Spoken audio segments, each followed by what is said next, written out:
नमस्कार मित्रों, astrology with Shyam Kumar Sharma channel में आपका बहुत बहुत स्वागत है। मैं भगवान श्री हरि से यह प्रार्थना करूंगा कि आपके घर में सुख समृद्धि बनी रहे, लक्ष्मी आपके घर में निवास करे और आपका स्वास्थ्य जो है हमेशा अच्छा रहे और आपके मित्र, आपके रिश्तेदार जो हैं वो सफलता के नए आयाम जो हैं वो प्राप्त करें। आज मित्रों, जैसा कि आपको विदित है कि 29 अक्टूबर 2023 से कार्तिक मास का आरंभ हो चुका है और कार्तिक मास का जो पहला सोमवार था वो आज आ गया है और कार्तिक मास के महत्व के बारे में आज हम बात करेंगे। और ये जो विषय है ये भेजा है मुझे दमन शर्मा जी ने और इसके बारे में हम पूर्ण बात करेंगे। लेकिन इससे पहले एक प्रार्थना है आपसे कि अगर आप मेरा चैनल आपने अभी तक सब्सक्राइब नहीं किया है तो सब्सक्राइब कर डालिए, आपको बहुत बेनिफिट होगा क्योंकि बड़ी बड़ी अच्छी अच्छी चीज़ें आपको मिलेंगी। वैसे भी एक श्रृंखला हमने शुरू की हुई है पुराणों की, वो मैं बीच में क्योंकि त्यौहार आ जाते हैं तो दो मैं उनकी वीडियो बना देता हूँ और पुराण जो है वो जारी रहे। कल हम बात करेंगे अग्नि पुराण की, लेकिन आज हम बात करेंगे कार्तिक मास की। मित्रों, कार्तिक मास में जो है तुलसी की मिट्टी का एक छोटा सा उपाय अगर आप करेंगे तो भगवान श्री हरि और माँ लक्ष्मी की जो है आप पे कृपा बरसेगी। कैसे बरसेगी कि कार्तिक मास में भगवान विष्णु, माँ लक्ष्मी, यमदेव और पीपल के सामने अगर आप दीपक जलाते हैं तो आपके तमाम जो संकट हैं वो आपसे दूर हो जाएंगे और अच्छी जिंदगी आपकी जो है वो आनी शुरू हो जाएगी। घर में सुख शांति का माहौल बन जाएगा। तुलसी में दीपक जब आप जलाएंगे तो वो आपके लिए बहुत शुभ होगा। अब इस माह को, जो कार्तिक मास है, इसको बहुत पवित्र माना जाता है और मुक्ति दिलाने वाला माना जाता है। मान्यता है कि इस मास में किए गए जो कुछ सरल उपाय हैं वो जीवन में सुख समृद्धि लाते हैं और व्यक्ति को तरक्की दिलाने में वो मदद करते हैं। सबसे प्रथम जो आपको संकटों से, अगर आपकी जिंदगी में संकट आ रहे हैं, बार बार आपके कामों में रुकावट आ रही है, तो आपने क्या करना है? संकटों से मुक्ति के लिए आपने दीपक जलाना है। मित्रों, कहाँ कहाँ जलाना है? भगवान विष्णु के सामने, माँ लक्ष्मी के सामने और पीपल और यमदेव के सामने दीपक जलाने के सभी संकट जो हैं वो आपके टल जाते हैं। और इस मास में अगर आप कहीं नदी में दीप जलाकर प्रवाहित करते हैं तो आपको मोक्ष की प्राप्ति भी होती है। मित्रों, सुख समृद्धि और मोक्ष प्राप्ति के लिए लक्ष्मी स्तोत्र, कनकधारा स्तोत्र और विष्णु स्तोत्र का आपको पाठ करना चाहिए। आपको ऐसे व्यक्ति का, अगर ये जो बंदा ये पाठ करता है उसको उत्तम लोक की प्राप्ति होती है जब वो मृत्यु को प्राप्त होता है, और धरती पर रहते हुए उसे समस्त सुख प्राप्त होते हैं। घर में समृद्धि और लक्ष्मी का वास जो है वो बना रहता है। मित्रों, और इसके अतिरिक्त समस्त पापों से भी मुक्ति मिलती है, क्योंकि कार्तिक मास और माघ मास साल में 2 बार जो है आते हैं। इनमें अगर आप भगवान का पूजन करते हैं, रोज सुबह उठ के स्नान करते हैं और फिर भगवान श्री हरि की और माँ लक्ष्मी की पूजा करते हैं, तो आपको जितने भी आपने पाप किए हैं सबसे मुक्ति मिल जाती है मित्रों, और सदगति जो है वो आपको प्राप्त होती है।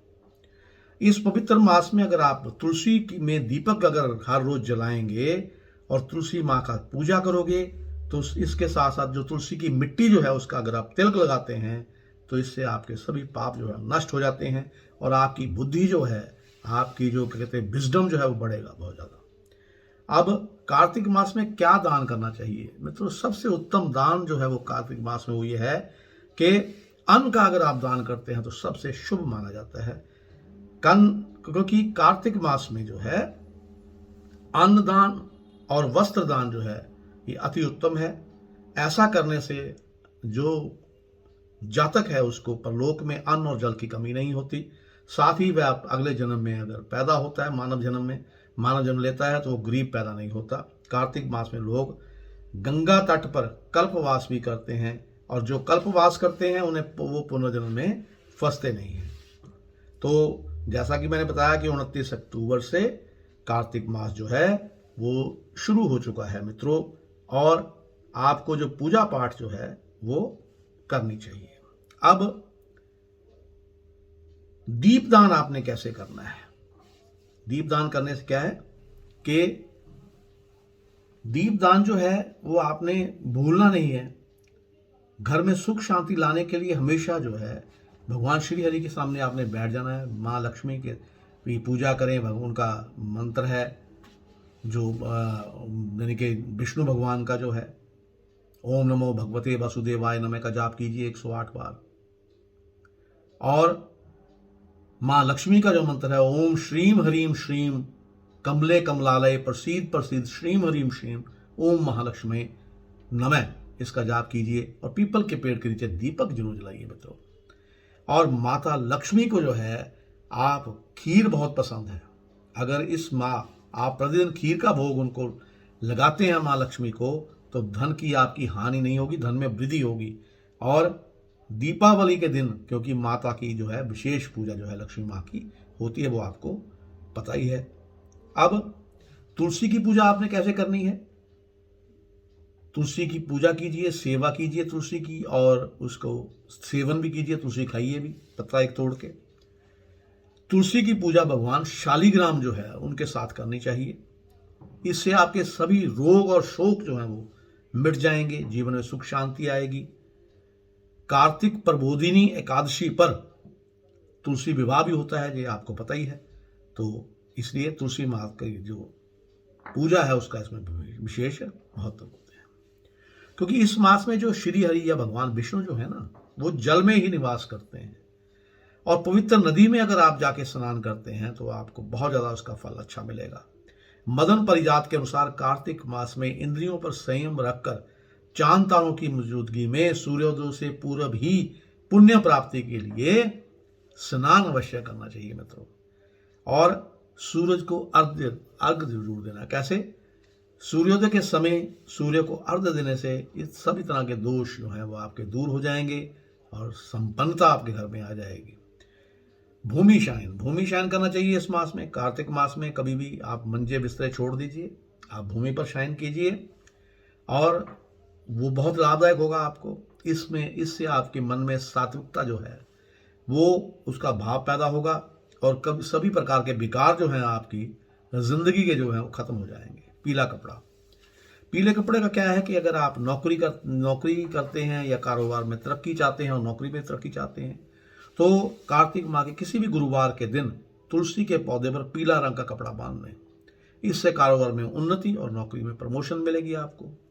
और उसके बाद तुलसी के 11 पत्तों का जो है वो क्या करना है आपने, कार्तिक मास में घर में तुलसी का पौधा लगाइए आप, और भगवान विष्णु के चित्र या मूर्ति पर तुलसी के 11 पत्तों को बांध दें।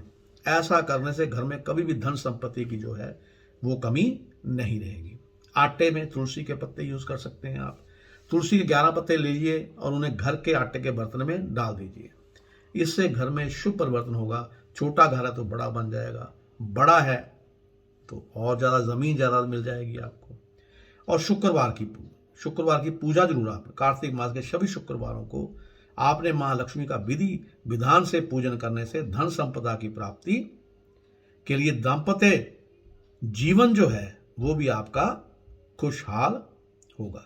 अब कार्तिक मास में आपको मित्रों क्या खाना चाहिए, क्योंकि कार्तिक मास में भगवान विष्णु, माता लक्ष्मी, तुलसी जी की पूजा का विशेष महत्व रहता है।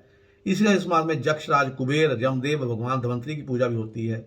इस माह में खान पान का विशेष ध्यान रखने से लाभ मिलता है। आओ जानते हैं कि इस मास में क्या खाना चाहिए और क्या नहीं खाना चाहिए। क्या खाना चाहिए? इस माह में मूली जरूर खानी चाहिए। मूली का सेवन सेहत की दृष्टि से लाभदायक माना गया है। इस माह में दूध, खीर, सूखे मेवे और इसी तरह के उत्तम भोजन आपको करने चाहिए। अब मित्रों क्या ना खाएं? कार्तिक मास में मछली, बैंगन, दही, करेला, जीरा, ये 5 चीजें आपने बिल्कुल नहीं खानी है। इसके अलावा उड़द, मूंग, मसूर, चना, मटर, राई, छाछ, प्याज, लहसुन श्रावण मास जो है वो भी आपने नहीं खाना, क्योंकि कार्तिक मास में आपको पता है जल में विष्णु भगवान का वास रहता है, इसलिए मछली नहीं खा सकते। बैंगन खाने से पित्त दोष बढ़ जाता है, और दही खाना संतान के लिए शुभ नहीं माना जाता। करेले में नहीं दिखाए जाने वाले कीड़ों की संख्या बढ़ जाती है। जीरे की तासीर ठंडी रहती है, इसे ठंड की शुरुआत में खाना नुकसानदायक रहता है। इस माह में दोपहर में आपको सोना और शरीर पर तेल लगाना भी जो है वो नुकसानदायक होगा, इसलिए ये काम भी आपने नहीं करने हैं मित्रों। अब कार्तिक मास के जो प्रमुख व्रत और त्योहार आते हैं उनके बारे में बात कर लेते हैं।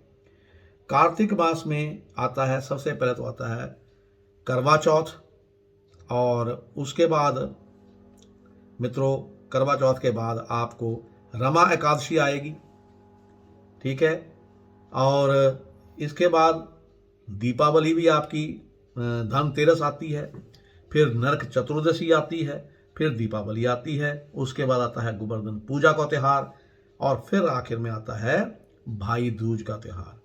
इस और भाई दूज के त्यौहार के बाद जो है छठ पूजा जो है वो भी इसी मास में आता है, और देव उत्थान एकादशी या देव उठौनी एकादशी जो है वो भी